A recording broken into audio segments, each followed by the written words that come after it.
মুখত ভাওনাৰ বচন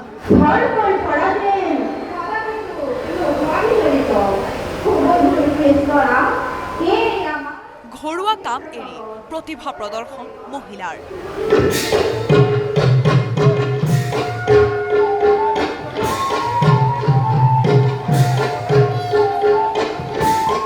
আজি পাকঘৰৰ ব্যস্ততা নহয়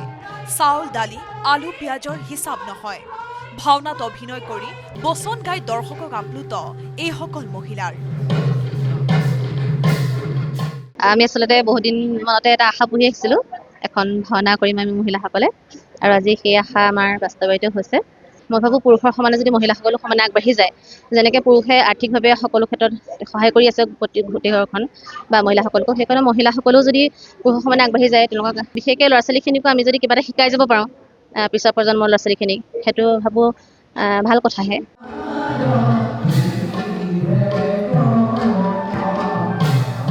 বোকাখাত খটিয়াখলি চন্দ্ৰকলা মহিলা সমিতিৰ উদ্যোগত মহিলাৰ দ্বাৰা মহাপুৰুষীয়া ভাওনা প্ৰদৰ্শন আজিৰ পুৰুষ মহিলা সমানে আগুৱাইছে সকলো ক্ষেত্ৰত এই কথা প্ৰমাণ কৰিলে খটিয়াখলি মহিলাসকলে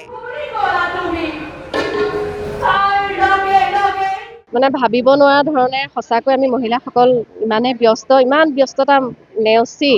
আজি যে মহিলাসকলে এনেকে এখন ভাওনা কৰিবলৈ আগবাঢ়ি আহিছে আচলতে কি মহিলাই কৰিব নোৱাৰা কাম প্ৰকৃততে একো নাই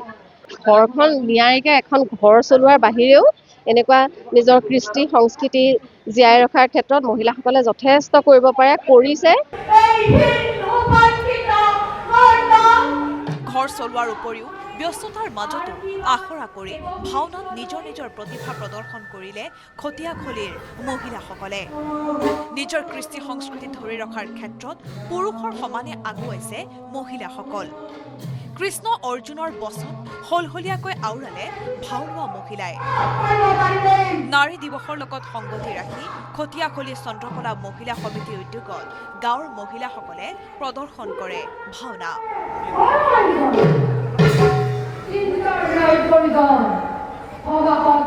বোকাখাতৰ পৰা Dhruvajyoti Rajkhowa report news 18 Assam north east